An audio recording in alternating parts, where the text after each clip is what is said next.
اعوذ باللہ من الشیطان الرجیم بسم اللہ الرحمن الرحیم وَإِذَا تُتْلَى عَلَيْهِمْ آيَاتُنَا بَيِّنَاتٍ قَالَ الَّذِينَ لَا يَرْجُونَ لِقَاءَنَا نَأْتِ بِقُرْآنٍ غَيْرِ هَذَا أَوْ بَدِّلْهُ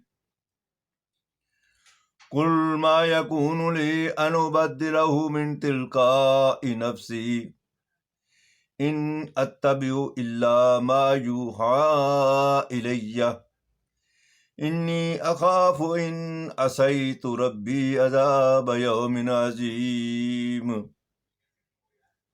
رب اشرح لی صدری ویسر لی امری واحلل عقدۃ من لسانی یفقہوا قولی اللہم صلی علی محمد وعلی آلہ وصحابہ اجمعین۔ حضرات، سورہ یونس کی آیت نمبر 15 آپ کے سامنے تلاوت کی ہے۔ اس کا ترجمہ سماعت فرما لیں، اور جب پڑھی جاتی ہیں ان کے سامنے آیتیں ہماری واضح، کہتے ہیں وہ لوگ جن کو امید نہیں ہم سے ملاقات کی، لے آؤ کوئی قرآن اس کے سوا یا اس کو بدل ڈالو۔ تو کہ میرا کام نہیں کہ اس کو بدل ڈالوں اپنی طرف سے، میں تابع داری کرتا ہوں اسی کی جو حکم آئے میری طرف۔ میں ڈرتا ہوں اگر نافرمانی کروں اپنے رب کی بڑے دن کے عذاب سے۔ حضرات، یہ آیت واضح کرتی ہے کہ مشرکین مکہ چاہتے تھے کہ اس قرآن کو بدل دیا جائے اور ان کی مرضی کے مطابق ڈھال دیا جائے، لیکن یہ آیت واضح کرتی ہے کہ حضور اکرم صلی اللہ علیہ وسلم نے صاف انکار کیا کہ میں اس میں کوئی تبدیلی نہیں کر سکتا، یہ میرا اختیار نہیں ہے کہ میں اپنی مرضی سے اس کو بدل ڈالوں۔ لیکن جو کام حضور اکرم صلی اللہ علیہ وسلم نہیں کر سکے، امت کے تابعین نے 100 سال بعد ان میں تبدیلی کر دی۔ قرآن حکیم کی آیات کو منسوخ بھی کیا اور گم بھی کیا۔ میں نے 100 سال اس لیے کہا ہے کہ پہلی کتاب جو ناسخ و منسوخ میرے علم میں آئی ہے وہ قتادہ بن دعامہ متوفی 100 ہجری نے لکھی ہے۔ انہوں نے 33 آیات پر مشتمل پہلی کتاب ناسخ و منسوخ لکھی، اور تفسیرات احمدیہ نے 1200 سال بعد تقریباً، جنہیں ملا جیون بھی کہتے ہیں، یہ لکھا کہ قرآن حکیم کی سورہ احزاب کی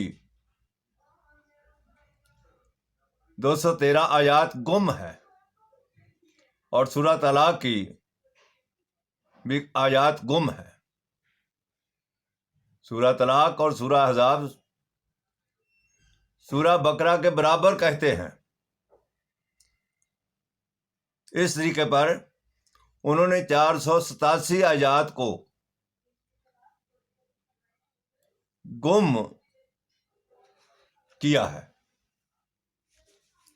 آج بھی وہ کتاب دستیاب ہے، اس کے صفحہ 40 پر آپ دیکھ سکتے ہیں۔ یہ بتایا جائے کہ جو امت 100 سال تک ناسخ و منسوخ کی 33 آیات کو بغیر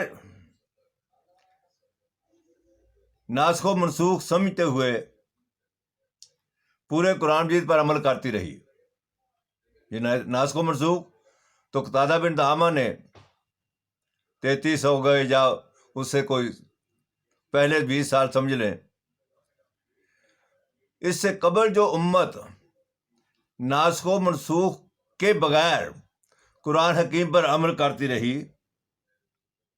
وہ راہ حق پر تھی یا گمراہ تھی.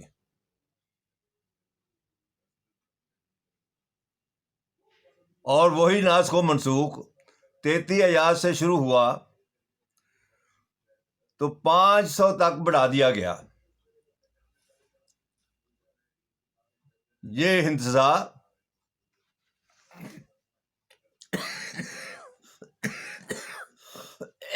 معاف کرنا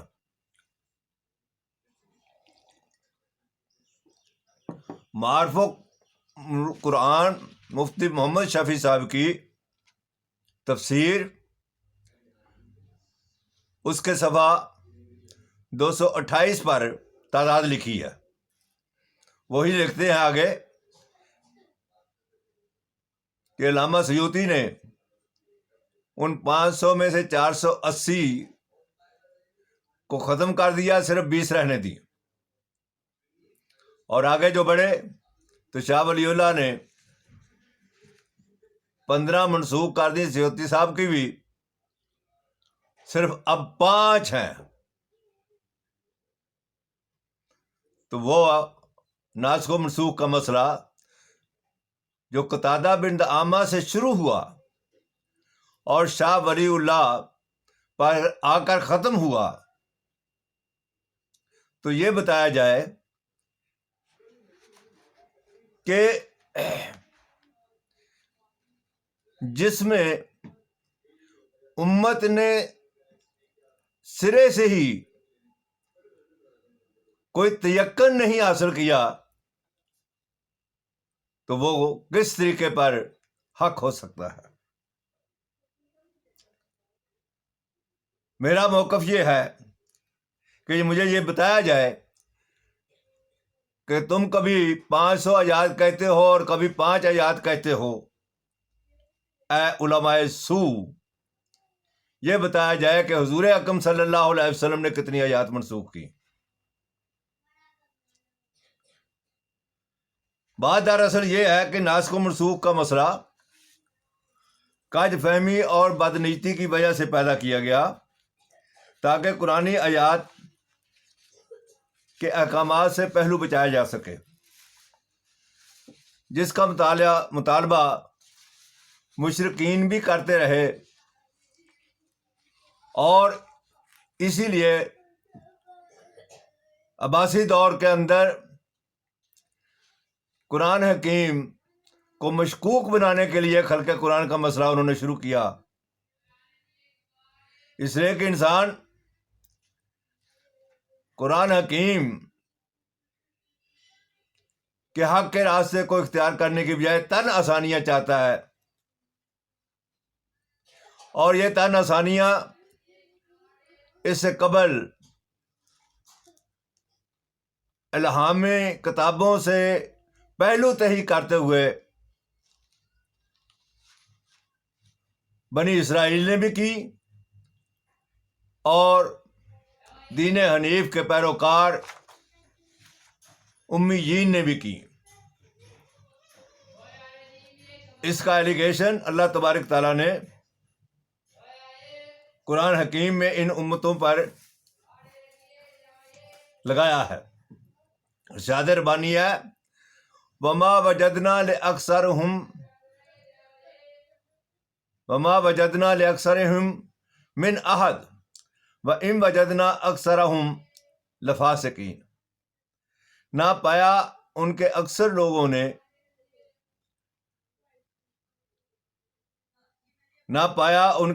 لوگوں میں ہم نے عہد کا نبھا اور اکثر ان میں پائے نافرمان.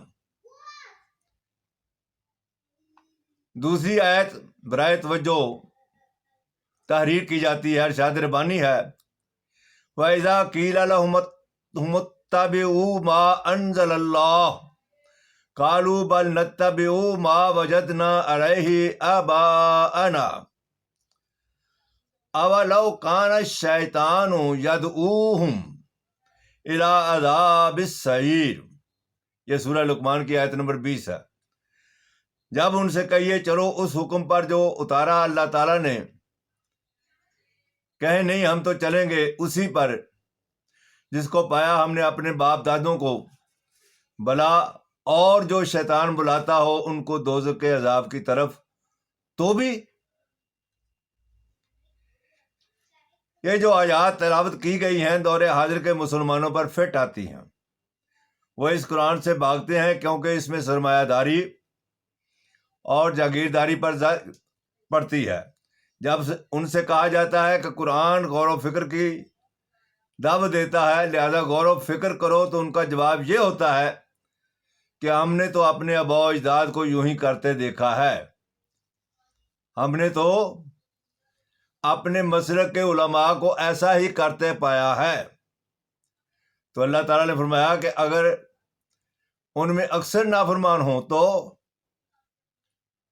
لیکن وہ اس روش سے پیچھے ہٹنے کے لیے تیار نہیں ہے۔ آج کے اسلام میں مسالک ہیں، تفرقے ہیں، تفرقوں کی بنیاد پر کفر بازی ہے، امت رحماء بینہم کی بجائے فتنہ بینہم کی عملی تفسیر ہے۔ شیعہ سنی تو درکنار ایک فقہ، مثلا حنفی فقہ کے ماننے والے بھی ایک دوسرے کے پیچھے نماز نہیں پڑھتے، ایک دوسرے کو کافر سمجھتے ہیں۔ ایسا کیوں ہے؟ یہ ایک بہت بڑی گہری سازش ہے، لیکن اس سازش کی تہہ تک پہنچ نہیں سکے مسلمان، مفکرین اس کا کھوج لگانے میں ناکام رہے۔ ہم نے اس سازش کی جو بنیاد سمجھی ہے وہ یہ کہ یہ امت قرآن حکیم پر یقین ہی نہیں رکھتی، اس لیے کہ علماء قرآن حکیم پر یقین نہیں رکھتے، اسے لا ریب فی نہیں مانتے، لہذا وہ ہدایت سے محروم ہیں۔ یہی وجہ ہے کہ ان کا دین رحماء بینہم کی بجائے فتنہ بینہم ہے۔ اللہ تبارک تعالی ہمیں قرآن حکیم سمجھنے کی توفیق عطا فرمائے۔ وآخر دعوانا ان الحمد للہ رب العالمین۔